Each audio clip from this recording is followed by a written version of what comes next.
King of Gods. By Fast Food Restaurant, Kabanata 12:16. Quasi-God Jianfeng.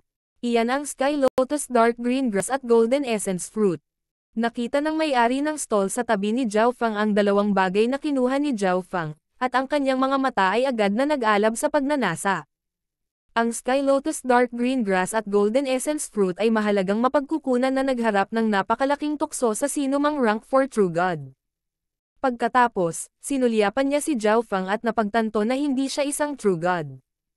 Hindi niya maiwasang mapabuntong hininga at umiling. Kung kinukuha ni Zhao Feng ang dalawang mahalagang mapagkukunang ito upang ipagpalit sa isang mapa, tiyak na naghahanap siya ng mapa na napakataas ng kalidad. Marahil isang maliit na bilang lamang ng rank 3 True Gods o rank 4 True Gods ang makakapagbigay kay Zhao Feng ng ganoong mapa. Ngunit sa Exchange Spiritual Hall na ito, ang rank 3 True Gods ay isang pambihirang tanawin, at ang rank 4 True Gods ay bibisita lamang minsan sa bawat ilang taon. Nangangahulugan ito na ang dalawang kayamanan ni Zhao Feng ay malamang na hindi mapapalitan. Bagamat ipinagbawal ng Exchange Spiritual Hall ang pakikipaglaban, naglabas si Zhao Feng ng dalawang napakahalagang kayamanan at walang lakas na panatilihin ang mga ito. Tiyak na binabantayan siya, at sa sandaling umalis siya sa Exchange Spiritual Hall, matatapos na ito para sa kanya. Ang dalawang halamang ito ay masyadong mahalaga. Isang babaeng nakasuot ng puting belo na nakatayo sa tabi ni Zhao Feng ang nag-message sa kanya. Ang babaeng ito ay natural na Han Ningguo. Dahil ang Yellow Dragon Pavilion ay hindi malayo sa lugar na ito, ang balita na hinahanap si Han Ningguo ay tiyak na lihim na kumalat sa lugar. Para sa kapakanan ng kaligtasan, bumili si Zhao Feng ng isang espesyal na belo na maaaring pigilan ang Divine Sense at itago ang mukha ni Han Ningguo. Ngunit gayunpaman, ang tindig na inilabas niya at ang natural na sigla sa paligid niya ay imposibleng maitago. Hindi man makita ng mga bystanders ang kanyang mukha, siguradong masasabi nilang maganda siya. Walang dapat gawin. Kung wala tayong mapa, ang oras na aabutin para makarating sa Zilling Zone ay madodoble man lang, at mas mataas din ang pagkakataong mapunta sa panganib. Nag-message si Zhao Feng. Talaga bang hindi ka kabilang sa ilang malaking paksayon? Biglang tanong ni Han Ningguo. Si Zhao Feng ay may makapangyarihang bloodline, napakalaking lakas, kamanghamanghang talento, at maaaring gumamit ng maraming iba't ibang uri ng layunin. Mahirap isipin na ang gayong tao ay hindi miyembro ng ilang malaking paksayon. Ngunit kung may suporta si Zhao Feng ng isang malaking paksayon, hindi niya kailangang matakot sa Yellow Dragon Pavilion at magagamit niya ang teleportation array ng 4.5 bituin at pinakamataas na 4 na bituin na paksayon. Hindi ako. Simpleng sagot ni Zhao Feng. Sa totoo lang, gusto ni Zhao Feng na lumikha ng pagkakakilanlan na magpapahintulot sa kanya na gamitin ang teleportation arrays ng 4.5 bituin na paksayon. Gayunpaman, napakahirap gumawa ng gayong pagkakakilanlan. Bukod dito, sinaktan ni Zhao Feng ang maraming paksayon ng gulong zone. Sa hindi tiyak na mga kalagayang ito, hindi niya mailantad ng walang ingat ang kanyang sarili. Sky Lotus Dark Green Grass. Marami sa mga taong naglalakad sa gitna ng karamihan ay hihinto sa harap ng stall ni Zhao Feng. Hindi nagtagal ay nagtipon na ang karamihan sa mga tao sa kalye.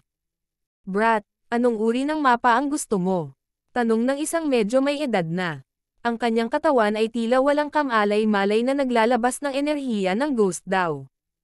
Ang mga may mahinang lakas na naging masyadong malapit ay maaaring hindi sinasadyang maapektuhan ang kanilang mga personalidad. Rank 2 True God. Agad na pinili ng mas mahihinang Mystic Light Realm na tumabi. Bagamat isa lamang itong Rank 2 True God, ang lalaking ito ay isang Ghost Dao Cultivator, kaya mas mabuting huwag na lang siyang pukawin. Isang kompletong mapa ng hindi bababa sa 8.5 bituin na paksayon. Diretsyong sabi ni Zhao Feng. Ang mapa ng Sky Feather Island Lord ay naglalaman ng impormasyon sa 6.4 star na paksayon, ngunit wala ni isa sa mga impormasyon tungkol sa mga paksayon ay kumpleto.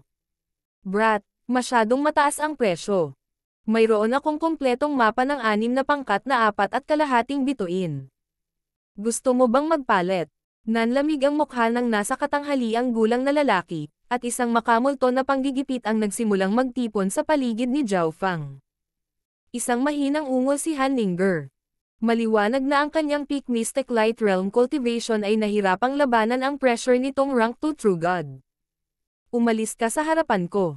Matari na sabi ni Zhao Fang. Sa sandaling sinabi niya ang mga salitang ito, lahat ng enerhiya ng ghost daw sa paligid niya ay agad na kumalat. Ikaw. Natigilan ang rank 2 True God. May gusto sana siyang sabihin pero pinigilan niya ang sarili. Mula sa pagpapakita ni Zhao Fang ngayon, nakita niya na si Zhao Fang ay hindi mas mahina kaysa sa kanyang sarili. Isang walang kabuluhang rank 2 quasi-god na kumukuha ng gayong mga kayamanan. Hindi ka hahayaang makatakas ng mga mangangaso ng Exchange Spiritual Hall. Ang rank 2 True God ay umatras sa gilid na may malamig na ngumuso. Sa Exchange Spiritual Halls, maaaring makapasok ang sinumang nagbayad ng bayad. Gayunpaman, ang isang partikular na klase ng mga tao ay hindi pumunta sa Exchange Spiritual Hall para makipagpalitan ng anuman, ngunit upang maghanap ng biktima. Ang mga taong ito ay tinatawag na mga mangangaso. Kapag nakita ng mga mangangaso na ito ang isang bagay na gusto nila, magtatago sila sa malapit at hihintayin ang kanilang target na umalis sa Exchange Spiritual Hall. Bukod dito, ang mga mangangaso na ito ay palaging nagtitipon sa mga grupo ng 3 hanggang 5. Para sa kadahilanang ito, ang mga tao ay karaniwang bumubuo ng mga grupo kapag pupunta sa isang Exchange Spiritual Hall o kumukuha ng mga eksperto bilang mga bodyguard. Hahaha, mga mangangaso. Marahan na tumawa si Zhao Fang. Kani-kanina lang, nang pumunta siya sa Exchange Spiritual Hall ng Blue-Eyed Ice Wolf Race at kumuha ng isang bungkos ng mga kayamanan, napunta siya sa target ng Blue-Eyed Ice Wolf Race. Ngunit sa huli, pinatay ni Zhao Fang ang lahat ng kanilang mga mangangaso, isa-isa. Sa sandaling ito, naramdaman na ni Zhao Fang na maraming masasamang tingin at uhaw sa dugo ang nakatingin sa kanya mula sa mga anino. Gayunpaman, ang mga antas ng paglilinang ng mga taong ito ay hindi masyadong mataas. Pagkatapos ng lahat, ito ay hindi isang napakataas na ranggo ng Exchange Spiritual Hall. Ang rank 3 True Gods ay bihirang lumitaw dito. Parami ng parami ang pumunta sa stall ni Zhao Fang upang magtanong tungkol sa isang palitan. 2 sa kanila ang aktwal na nakaabot sa kahilingan ni Zhao Fang ng kompletong mapa ng 8.25 bituin na paksayon. Gayunpaman, ang 2 mapa na ito ay naglalaman ng impormasyon sa mga paksayon na alam na ni Zhao Fang, kaya walang ginawang deal. Makalipas ang isang araw, hindi pa rin nakukuha ni Zhao Fang ang mapa na gusto niya, ngunit mas marami pa siyang taong nanunood sa kanya mula sa mga anino. Masyadong kakaunti ang rank 4 True Gods ang madalas na dumadalaw sa Exchange Spiritual Hall na ito. Mukhang magiging napakahirap para sa akin na makipag-deal. Napabuntong hininga si Zhao Fang. Sky Lotus Dark Green Grass. Sa oras na ito, maraming malalakas at nagtatakang boses ang nagmula sa malapit. 4 na tao ang lumapit sa stall ni Zhao Fang. 2 ang binata, ang isa ay babae, at ang isa ay isang napaka-reserved na elder na may hindi maarok na aura. Ang 3 kabataan ay pawang may natatanging katangian. Ang kanilang balat ay itim, ang kanilang mga balintataw ay puti, at ang kanilang mga mukha ay malamig at nakakatakot. Ito ang Nether Ghost Race. Hindi ba't ang 3 ito ay puro quasi-god prodigy ng Nether Ghost Race? Ang binatang iyon na namumuno sa kanila ay si quasi-god Mowgli. Nakilala ng ilang bystanders ang grupong ito at nagsimulang tumabi. Ang Nether Ghost Race ay isang 4.25 star na paksayon ng gulong zone. Ito ay isang medyo mas malakas na pag-iral sa par sa Yellow Dragon Pavilion. Gusto ko itong Sky Lotus Dark Green Grass. Ibinaling ni quasi-god Mowgli ang kanyang masasamang puting balintataw kay Zhao Fang at nagpahayag. Isang kompletong mapa ng 8 4.5 star factions. Tumingin sa likod si Zhao Fang at sumagot. Ang quasi-god Mowgli ay isa lamang rank 2 quasi-god, sa parehong antas ng quasi-god Dilin at quasi-god Lanye, ang mga nakilala niya sa Ancient Dream Realm. Manam. Isang pahiwatig ng layunin ng pagpatay ang sumilay sa mga mata ni quasi-god Mowgli. Hindi niya inaasahan na ang isang quasi-god na nagtayo ng stall sa Exchange Spiritual Hall na ito ay magpapasya na hindi siya bibigyan ng anumang mukha. Pagkatapos ng lahat, Ang kanyang Nether Ghost Race ay isang pangkat na 4.5 bituin na pinamumunuan ng isang ancient god. Isang pangkat na 4.5 bituin ang namamahala sa 12 ng 4 na bituin na paksayon at kinokontrol ang halos 20 Exchange Spiritual Hall. Ang mga patakaran ng Exchange Spiritual Hall na ito ay may bisa sa 4 na bituin na paksayon, ngunit sila ay walang silbi sa 4.5 bituin na paksayon na namamahala sa kanilang lahat. Ang mga panuntunan ay mga tool lamang na ginamit ng mga nasa itaas upang paghigpitin ang mga nasa ibaba. Ang mahihina lamang ang kailangang sumunod sa kanila. Huwag kang gumawa ng gulo. Mahinang sabi ng elder sa tabi ng quasi-god na si Mowgli. Ang Exchange Spiritual Hall na ito ay wala sa teritoryo ng Nether Ghost Race, kung hindi ay hindi niya ipaalala si quasi-god Mowgli. Bigyan ng kaunting mukha ang Nether Ghost Race. Bibigyan kita ng mapa na naglalaman ng impormasyon sa 4 na pangkat na 4.5 bituin, at ibibigay mo sa akin ang Sky Lotus Dark Green Grass. Patuloy ng matanda. Sa pagtanggi ni Zhao Feng ngayon, tumanggi siyang magbigay ng anumang mukha sa Nether Ghost Race. Ang pakikipagpalitan ng patas kay Zhao Feng sa puntong ito ay mas makakasama pa sa dignidad ng Nether Ghost Race. Bahagyang kumunot ang noo ni Zhao Feng sa sama ng loob. Kung mayroon siyang malakas na lakas o nakakatakot na pagkakakilanlan, hinding-hindi siya mabubuli ng ganito. Naparito ako upang makipagpalitan ng mapa, hindi bigyan ka ng mukha. Malamig na sagot ni Zhao Feng. Manam. Sa pagkakataong ito, napakunot ang noo ng matanda, at nagsimulang dumaan ang isang hindi nakikitang presyon sa lugar. Ewo. Woon. Nagdilim ang paligid, at maririnig ang nakakatakot na pag-iyak ng mga multo. Rank 4 True God. Natigilan, medyo maraming tao ang nagsimulang magmadaling umatras. Ang elder na ito ay isang Rank 4 True God na sinusuportahan ng Nether Ghost Race. Kahit na nakapatay siya ng tao sa Exchange Spiritual Hall, malamang na walang sasabihin ang controller ng hall. Ilang tao ang naawa kay Zhao Feng. Maging ang mga mangangaso na iyon ay sumuko sa kanilang target. Hahaha. Gusto ng mga tao ng Nether Ghost Race na atakihin ang isang tao sa loob ng Exchange Spiritual Hall.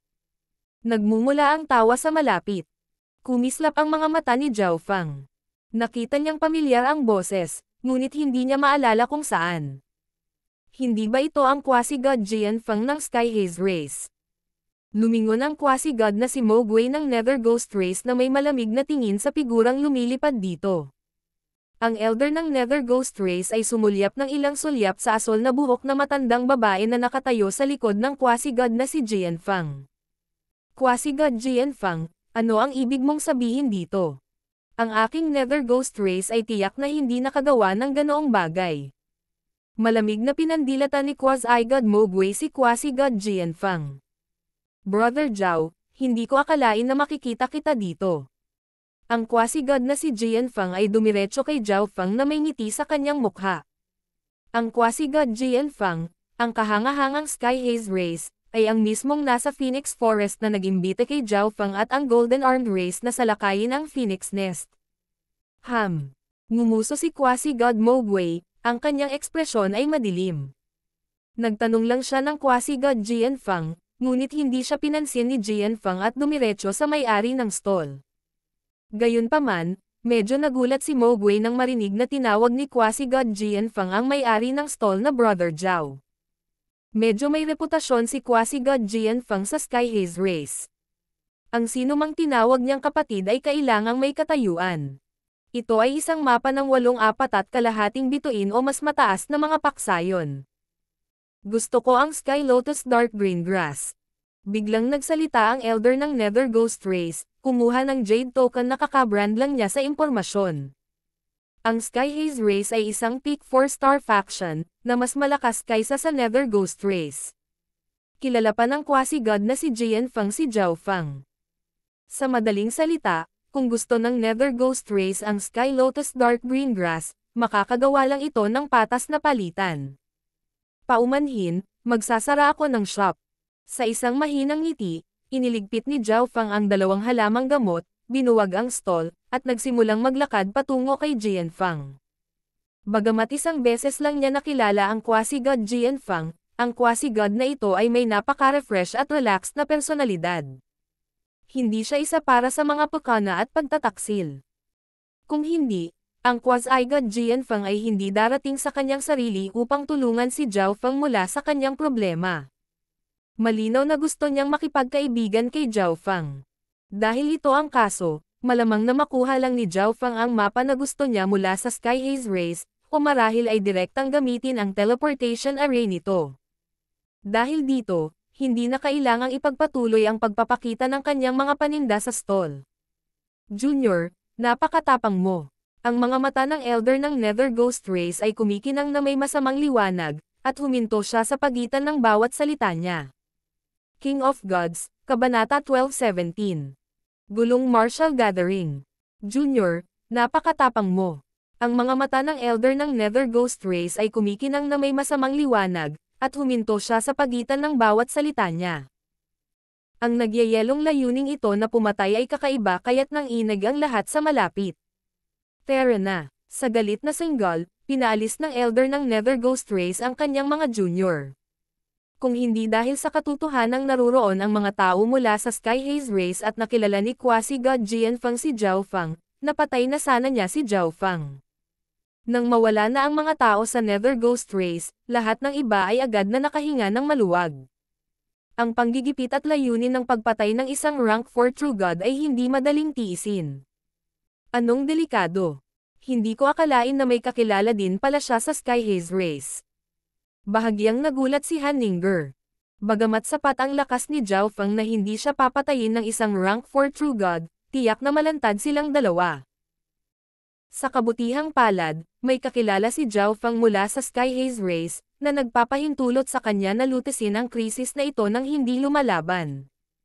Ang Sky Haze Race ay isang Peak 4-star faction, isang antas na mas mataas kaysa sa Spirit Grass Gate at Yellow Dragon Pavilion. Quasi-god Jianfeng, lubos kong pasasalamat sa iyong tulong sa paglutas ng problemang ito. Lumapit si Zhao Feng kay quasi-god Jianfeng at ngumiti. Pakiusap. Kung hindi nakuha ni Brother Zhao si Hao Qing sa pugad ng Phoenix, hinihila ang puwersa ng Skywater Yao Race. Tumingin si quasi-god Jianfeng kay Zhao Feng nang may papuri. Sa Wild Ancient Secret Dimension, sa harap ng maraming True God expert ng Skywater Yao Race, tinalo at nakuha ni Zhao Feng si Hao Qing, na hinihila ang puwersa ng Skywater Yao Race. Sa huli, nagawa pa niyang makatakas mula sa isang rank 4 True God. Ang quasi-god na si Jianfeng ay napuno ng paghanga para sa gayong mga gawa. Bilang karagdagan, ito ay tiyak na dahil si Zhao Feng ay hinayla ang mga eksperto ng Skywater Yao Race kaya ang Sky Haze Race ay nagawang makawala sa kanilang sarili mula sa mapanganib na sitwasyon. Nang marinig ito, ang matandang babae ng Sky Haze Race at ang batang babaeng may asol na buhok na kasama nila ay hindi maiwasang mapatingin kay Zhao Feng. Nabalitaan din nila ang nangyari sa Sky Haze Race sa Phoenix na kasunod. Noong panahong iyon, ang Sky Haze Race ay pinipilit ng Skywater Yao Race at isa pang Peak 4-star race. Nang makuha ni Zhao Feng si Hao Qing at pigilan ang Skywater Yao Race, ang Sky Haze Race ay nakatakas. Nahuli niya si Hao Qing, nagbanta sa rank 4 True God, at maayos pa ring nakatakas. Ang batang ito na may gininto ang buhok ay talagang hindi simple. Bahagyang tumanggo ang may asol na matandang babae ng Sky Haze Race. Para sa quasi-god na si Jianfeng na bumuo ng isang relasyon sa tulad ng isang mahuhusay na individual ay isang biyaya para sa Sky Haze Race. Quasi-god Jianfeng, hindi ganoon kaganda ang reputasyon ko, kaya huwag mo nang banggitin ang mga bagay na ito. Lihim na nag-message si Zhao Feng kay Jianfeng. Naiintindihan. Naunawaan kaagad ni quasi-god Jianfeng. Ang mga aksyon ni Zhao Feng noon ay masasabing lubusang nasaktan ang Skywater Yao Race. Walang malaking paksayon si Zhao Feng na sumusuporta sa kanya, kaya umaasa si Zhao Feng na hindi masyadong kumalat ang kanyang pangalan para maiwasan ang Skywater Yao Race na manghuli sa kanya. Brother Zhao, kailangan mo nang mapa ng kalapit na lugar. Biglang tanong ni quasi-god Jianfeng. Oo, kailangan kong umalis sa gulong zone at maglakbay ng napakalayo. Direktang sabi ni Zhao Feng. Kasabay ng pagkuha ng mapa, Ipinahiwatig niya na umaasa rin siyang makakatulong ang quasi-god na si Jianfeng sa pamamagitan ng pagbibigay sa kanya ng pagkakakilanlan na magbibigay daan sa kanya na gumamit ng mas mataas na ranggo na mga teleportation array. Umalis sa gulong zone. Bahagyang natigilan si quasi-god Jianfeng. Ang Ancient Desolate Realm of Gods ay malawak at walang hangganan. Kahit na ang isa sa mga zone nito ay hindi maisip na napakalaki. Kapag ang mga disipulo ng Sky Haze Race ay gumala sa labas ng mundo para sa pagsasanay, hinding-hindi sila aalis sa gulong zone. Mahirap yon. Kahit na ang mga miyembro ng Sky Haze Race ay nagsasanay sa labas ng mundo, gagamitin lang nila ang mga teleportation array ng mga kalapit na pangkat na 4.5 bituin. Ang awkward na sabi ni quasi-god Jianfeng. Kasabay nito, iniisip niya, maaaring nasa ibang zone ang paksayon ni Zhao Feng. Sa isip niya, paanong ang isang taong walang paksayon ay posibleng maging ganoon kalakas? Kaya ganoon ang kaso. Tumanggo si Zhao Feng. Mayroong ilang 14.5 bituin na paksayon sa gulong zone, at ang ilan sa mga paksayon na ito na mas malayo sa Sky Haze Race ay hindi magpapakita ng anumang paggalang dito. Siyempre, mayroon ding mga paksayon ng kalaban na mag-target sa mga miyembro ng Sky Haze Race na lampas sa mga hangganan nito. Mahirap man ang paglalakbay, kailangan ko pa ring magtungo sa Ziling Zone. Ito ay maaari ding ituring na isang uri ng pagsubok sa aking martial path. Nakangiting sabi ni Zhao Feng. Ang Ziling Zone. Medyo nagulat ang tatlo mula sa Sky Haze Race. Ang Ziling Zone at Gulong Zone ay pinaghiwalay ng tatlong zone. Ito ay isang hindi kapani-paniwalang mahabang paglalakbay. Gayunpaman, lalo silang naguluhan kung bakit kailangan ni Zhao Feng na pumunta sa Ziling Zone. Haha, talagang hindi pangkaraniwang tao si Brother Zhao. Pagkatapos ng ilang sandali ng pagkabigla, napatawa si quasi-god Jianfeng.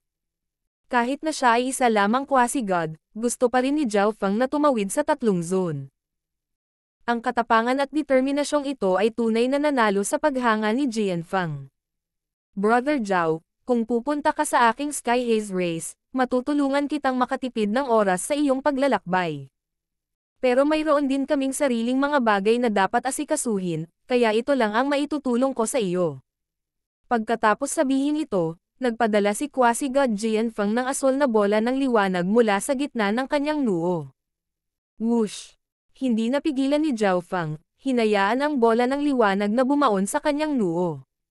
Isang mapa, isa na sumasaklaw sa teritoryo ng 14.5 bituin na paksayon. Kumislap ang mga mata ni Zhao Feng. Maraming salamat, sinabi ni Zhao Feng bilang pasasalamat.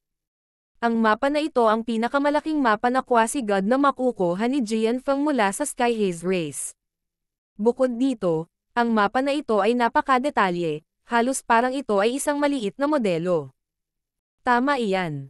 Sa lakas ni Brother Zhao, tiyak na makapasok ka sa quasi-god ranking ng Gulong Zone. Gamit ang pagkakakilanlan na ito, magiging madali para sa iyo na gamitin ang mga teleportation array na kabilang sa ibang mga paksayon. Binanggit ni quasi-god Jianfeng, ang kaisipang pumasok sa kanyang isipan. Ang quasi-god ranking ng Gulong Zone. Narinig na ito ni Zhao Feng dati. Sa kanyang lakas, hindi siya mahihirapang makapasok sa ranggo na ito. Gayunpaman, ang kompetisyon sa pagraranggo ay ginaganap isang beses bawat siglo. Mayroon pa ring 50 taon hanggang sa susunod. Sa loob ng 50 taon, kahit na si Zhao Feng ay gumamit lamang ng maliliit na teleportation arrays, matagal na siyang umalis sa Gulong Zone bago ang kompetisyon. Hindi alam ni Brother Zhao. Kamakailan, dalawang prodigy ng isang 5-star faction ang nagpasya na magbukas ng gulong martial gathering, na nagtitipon ng lahat ng mga henyo ng Gulong Zone upang makipagpalitan ng mga pointer. Bagamat hindi ito ang aktwal na Gulong Zone quasi-god ranking competition, lalabas ang ilan sa mga henyo sa quasi-god ranking. Kung matalo sila ni Brother Zhao. Paliwanag ni quasi-god Jianfeng kay Zhao Feng. Si Jianfeng ay umalis sa Sky Haze Race para makilahok sa gulong martial gathering na ito. Makikilala niya ang iba't ibang kababalaghan mula sa paligid ng Gulong Zone at hamanin ang ilan sa mga tao sa quasi-god ranking. Gulong martial gathering. Hindi pa ito narinig ni Zhao Feng. Ipinahiwatig din ni Han Ninger na wala siyang alam. Pagkatapos ng lahat, ang Yellow Dragon Pavilion at Spirit Grass Gate ay nakikipagdigma sa isa't isa, kaya wala silang oras na mag-alala tungkol sa ilang martial gathering. Medyo sensitive ang identity ko. Kung ang gulong zone quasi-god rank ang competition, hindi ako makakapunta, ngunit makakadalo ako sa gulong martial gathering. Napaisip si Zhao Feng sa kanyang sarili. Ang gulong zone quasi-god rank ang competition ay maaaring ituring na isang summit para sa buong gulong zone. Halos lahat ng paksayon ng gulong zone ay nandoon para maipakita ng kanilang mga alagad ang kanilang kakayahan. Ngunit ang gulong martial gathering ay medyo mababa sa sukat. Ilang paksayon lamang ang lalabas, at sa napakaliit na bilang. Ang ilang mga paksayon ay maaaring magpadala lamang ng isang scout upang mangalap ng impormasyon.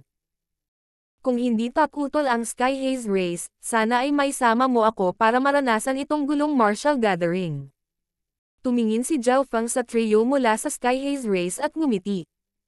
Ang ilang mga prodigy mula sa quasi-god ranking ay lalabas sa gulong martial gathering. Kakailanganin lamang ni Zhao Feng na talunin ang isa sa kanila para magkaroon ng kaunting reputasyon para sa kanyang sarili. Dahil si Zhao Feng ay hindi kabilang sa anumang paksayon, maraming paksayon ang susubukang dalhin siya sa kanilang panig. Ang paggamit ng mga teleportation array ay natural na titigil na maging isang problema. Pagkatapos ay sabay na tayo. Agad na sagot ng asol na buhok na matandang babae ng Sky Haze Race. Ang isang dagdag na tao ay hindi magiging problema sa lahat.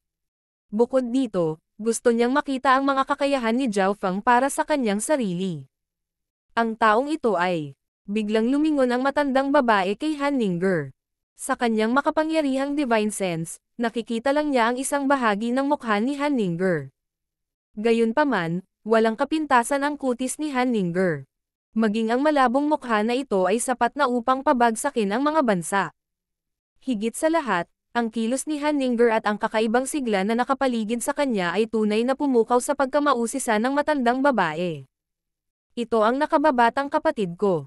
Kasama ko siyang naglalakbay sa Ziling Zone. Ngumiti si Zhao Feng.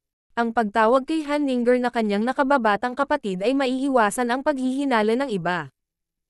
Kung sasabihin ni Zhao Feng na nagdadala siya ng walang kaugnayang mahihina hanggang sa Ziling Zone, kung gayon ay maaakit siya ng labis na pagdududa. Hindi nagtagal ay umalis sina Zhao Feng at Han Ninger sa Exchange Spiritual Hall na ito kasama ang Sky Haze Race. Ang mga mangangaso na nanunood kay Zhao Feng mula sa mga anino ay maaari lamang sumuko sa kanilang biktima. Dadalo si quasi-god Jian Feng sa gulong martial gathering. Sino lang ang batang may gininto ang buhok? Mukhang iginagalang siya ni quasi-god Jian Feng. Nang makaalis na ang grupo ng Sky Haze Race, agad na nagsimulang magdaldalan ang mga tao. Ang gulong martial gathering ay magtitipon ng maraming henyo ng gulong zone upang sila ay makapagpalitan ng mga pointer at umunlad ng sama-sama. Ngunit hindi lamang sino man ang may karapatang obserbahan ito. Kasama ang Sky Haze Race, nagamit ni Zhao Feng ang teleportation arrays para makarating sa teritoryo ng 4.5 star race na namamahala sa lugar.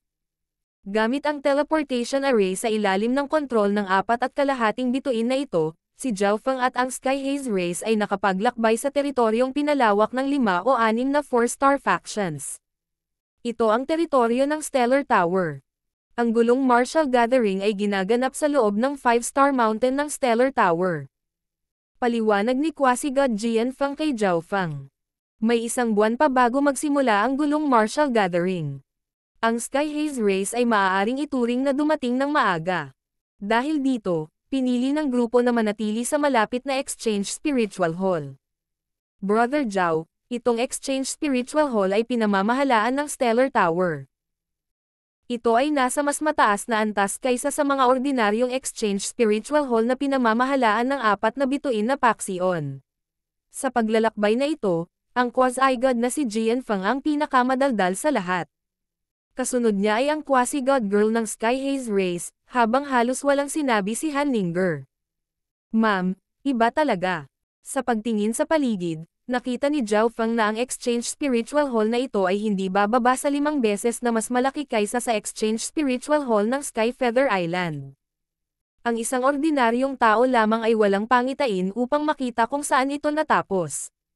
Sa loob ng Exchange Spiritual Hall, makikita ang lahat ng uri ng sinaunang, kahanga-hanga, at misteryosong mga gusali. Bilang karagdagan, dahil sa gulong martial gathering, ang lahat ng Exchange Spiritual Hall sa teritoryo ng Stellar Tower ay napuno. Ang Rank 2 at Rank 3 True Gods ay makikita saan man tumingin, at maging ang Rank 4 True Gods ay isang pangkaraniwang tanawin. Quasi-God Dilin. Nakita ni Zhao Feng si Quasi-God Dilin sa isa sa mga gusali. Malinaw na hindi napansin ni Dilin si Zhao Feng. Kung tutuusin, napakaraming tao, at madali para sa isang tao na hindi mapansin sa karamihan. Mukhang kinakatawan ni Quasi-God Dilin ang Golden Jade Race sa gulong martial gathering. Bulong ni Zhao Feng. Si Zhao Feng ay kasama sa Sky Haze Race ngayon, kaya kahit na napansin ni Quasi-God Dilin si Zhao Feng, hindi siya mangangahas na gumawa ng anuman. King of Gods, Kabanata 12:18. Pagtitipon ng mga Quasi-Gods. Ang lokasyon ng gulong martial gathering ay ang 5-star mountain ng Stellar Tower. Ang tuktok ng 5-star mountain ay nabuo mula sa matigas na puting kristal at kulay abong bato. Kahit na sa gabi, ito ay naglabas ng mahinang liwanag. May 5 bundok na nakapalibot dito sa hugis ng isang pentagon, kaya ito ay bininyagan na 5-star mountain. Nagsimula na ang pagtatayo sa 5-star mountain ilang taon na ang nakararaan. Maraming mga tore at pavilion ang naitayo sa 5 bundok, at isang napakalaking yugto ng labanan ang naitayo sa bundok sa pinakagitna. Hindi pa nagsisimula ang gulong martial gathering, ngunit hindi na mabilang na mga manunood ang nagtipon na sa paligid ng 5-star mountain. Nabalitaan ko na ang martial gathering na ito ay inorganisa ng 2 prodigy na kabilang sa 5-star factions ng gulong zone, Quasi-Gods Zifeng at Tianzhou. Nakaranggo sila sa ika-4 at ika-7 ayon sa pagkakasunod-sunod sa Quasi-God Rankang. Iniisip ko kung alinman sa 20 sa Quasi-God Rankang ang lalabas. Sa paligid ng 5-star mountain, maraming tao ang nag-uusap kung ano ang maaaring mangyari sa martial gathering na ito. Maraming tao ang naniniwala na ang gulong martial gathering ay talagang panimula lamang sa Quasi-God Rankang competition. Hindi mabilang na mga eksperto ang nagtipon sa paligid ng 5-star mountain. Gayunpaman, walang nakakaalam na, sa ilalim ng bundok sa gitna ng 5-star mountain, isang tao ang nagtatago. Kalokohan. Maayos naman ang takbo ng lahat, kaya bakit sila nagpasya na magdaos ng martial gathering sa tuktok mismo ng 5-star mountain? Itim ang balat ng lalaking ito, ngunit kumikinang ang kanyang mga mata. Sa harap niya ay may pintong bato. Sa pintuan ay isang komplikadong hanay ng mga silang. Ang silang array ay nasa hugis ng isang pentagon.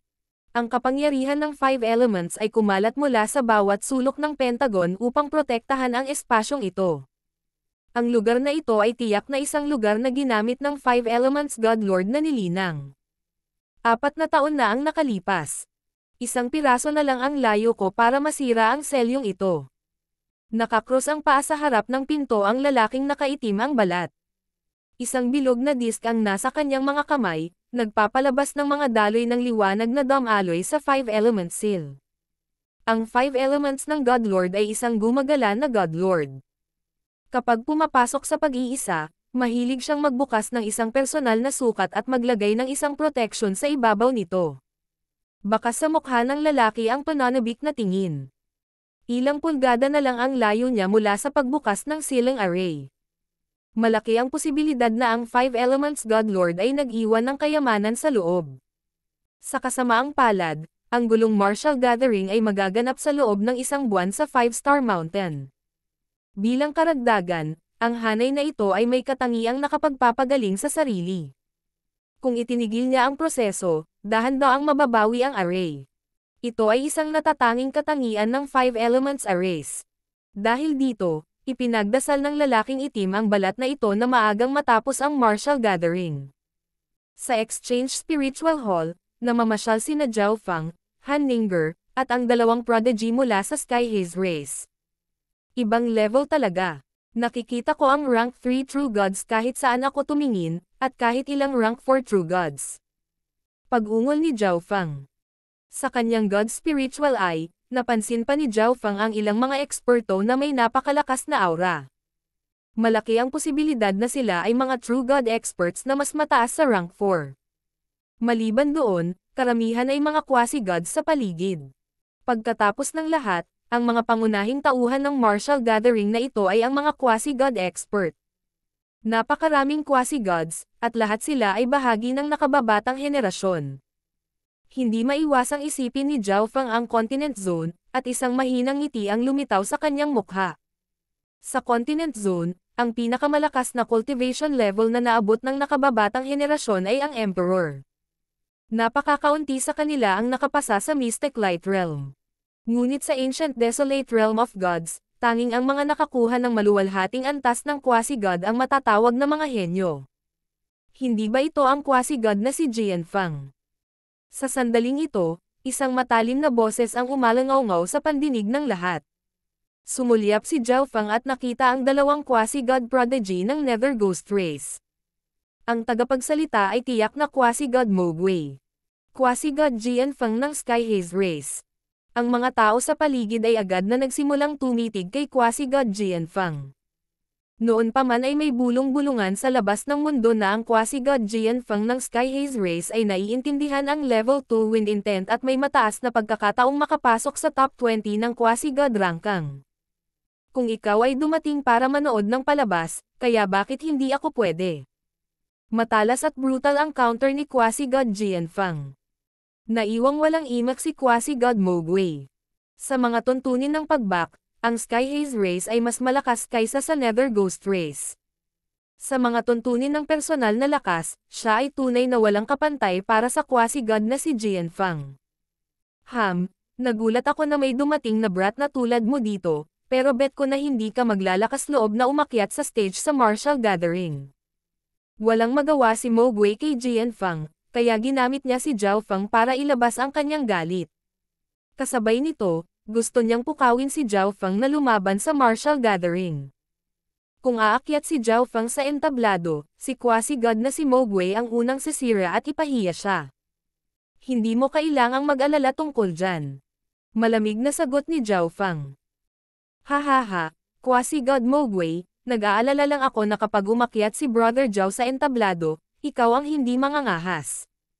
Natatawang sabi ni quasi-god Jian Feng. Ang quasi-god na si Mogwai ay mas mahina pa kaysa kay Hao Qing. Madali siyang itapon ni Zhao Feng. Sige.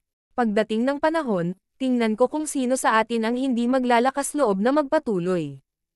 Isang malamig at masasamang ngiti ang ibinigay ni Mogwai. Pagkatapos sabihin ito, umalis si quasi-god Mogwai kasama ang isa pang Nether Ghost Race na quasi-god.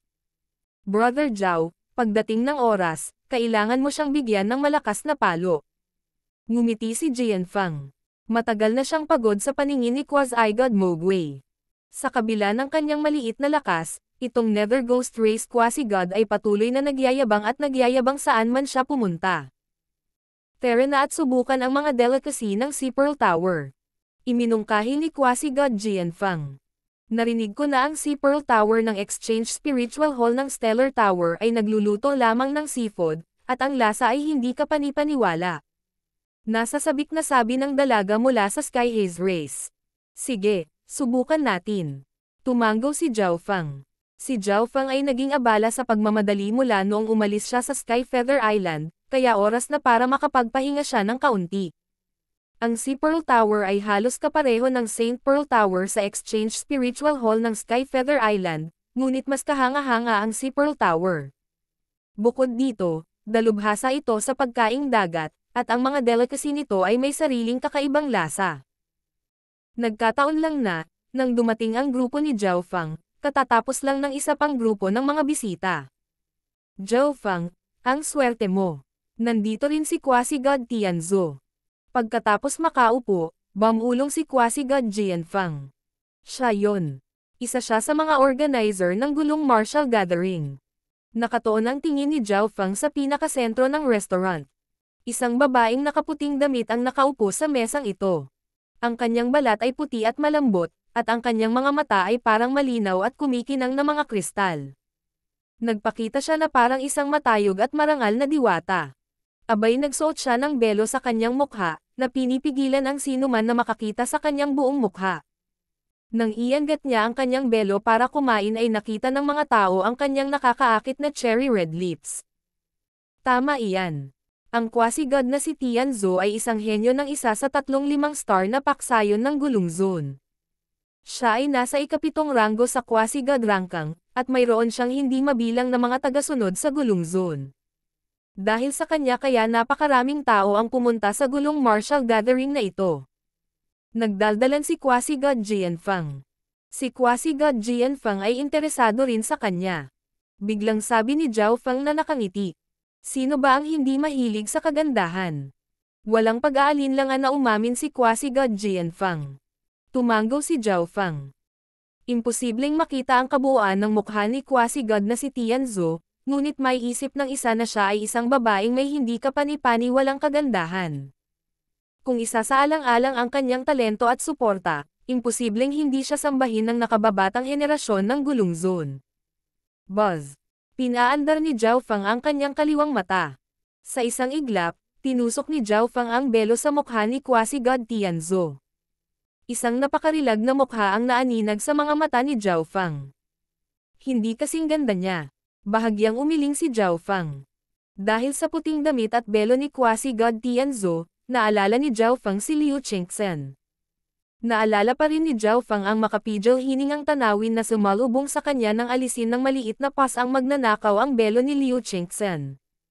Kahit na ang quasi-god Tianzhu ay mayroon ding sapat na kagandahan upang maakit ang mga ibon at hayop, hindi pa rin siya mapapantayan ni Liu Chengxen.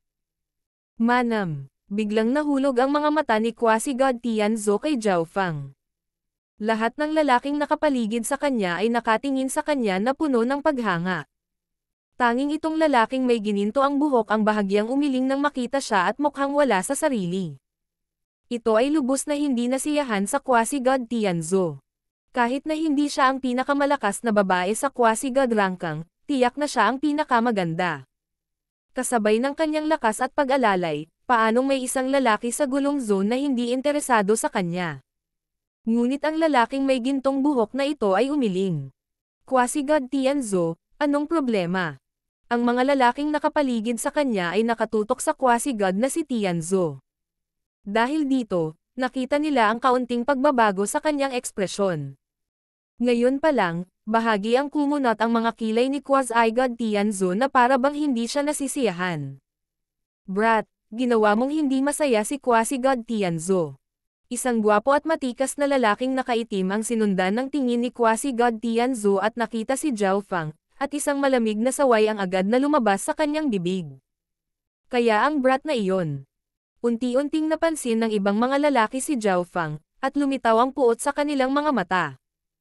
Kasabay nito, nakaramdam sila ng ilang panghihinayang. Nawalan sila ng napakagandang pagkakataon na magpakitang gilas sa harap ni quasi-god Tianzhu sa lalaking nakaitim. Walang sinabi si Zhao Feng. Hindi niya akalain na ang isang pag-iling ng kanyang ulo ay magiging sanhi ng kabuluhan. Ngunit ito ang Exchange Spiritual Hall. Hindi siya kayang salakayin ng taong ito, kaya walang ganang magpaliwanag si Zhao Feng. Sino lang ang nagpalungkot kay quasi-god Tianzhu? Maraming tao ang bumaba mula sa ikalawang palapag. Ang nagtanong nito ay isang kabataang nakaputing damit na may ngiti sa kanyang mapagmataas na mukha. Sinundan ng binata na nakaputi ang damit sa mga mata ng karamihan at mabilis na nahanap si Zhao Feng. Quasi-god Jianfeng, ito ba ay itinuturing din na swerte? Walang magawang ngumiti si Zhao Feng. Namilog ang mga mata ni quasi-god Jianfeng, at pagkatapos ay tumawa siya ng nahihiya. Dahil ang kabataang ito na nakaputing damit ay si Hao Qing ng Skywater Yao Race. Ikaw.